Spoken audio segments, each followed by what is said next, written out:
Let's face it, you have to figure out what to do with your home sometime during your separation or divorce.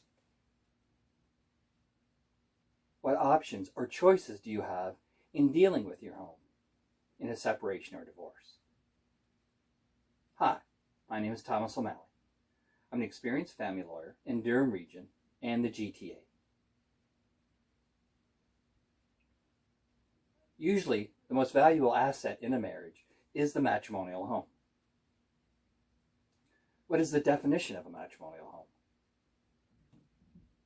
The Ontario Family Law Act defines a matrimonial home as every property in which a person has an interest and that is, or if the spouses have separated, was at the time of separation, ordinarily occupied by the person and his or her spouse as their family residence, is their matrimonial home.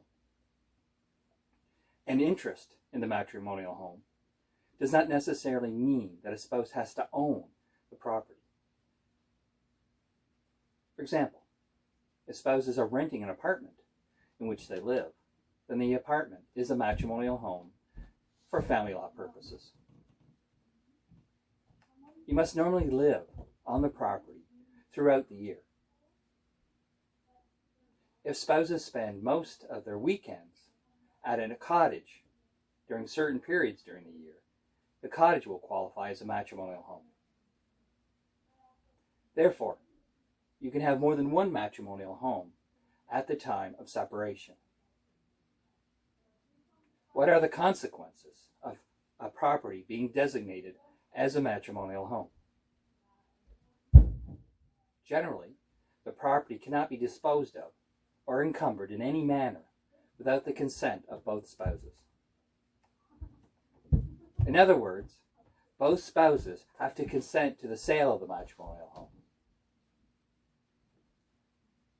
The consent of a spouse to the sale of the matrimonial home is not required if a spouse has released his or her rights in the matrimonial home pursuant to a court order or an agreement, such as a separation agreement.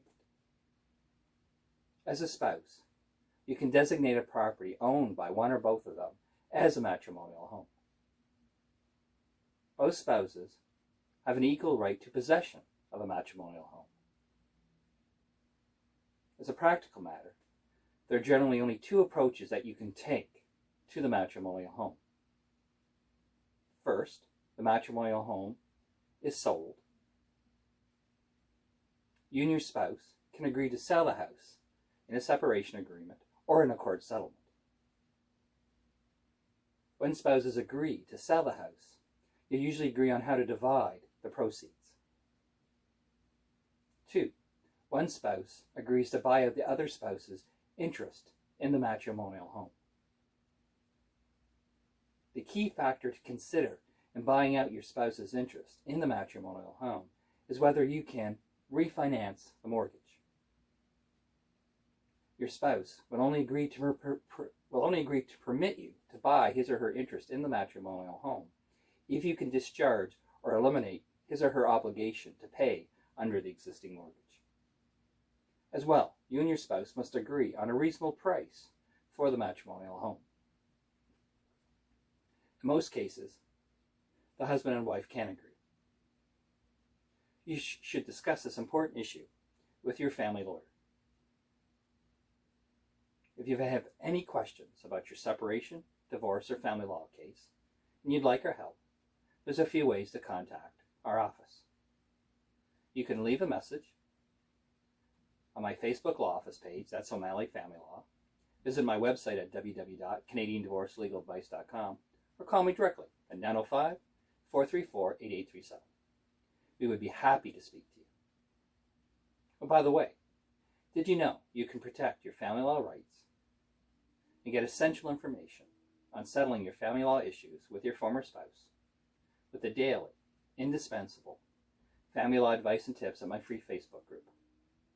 Go to Facebook and search Durham Region Separation and Divorce Legal Support Group in the top search bar.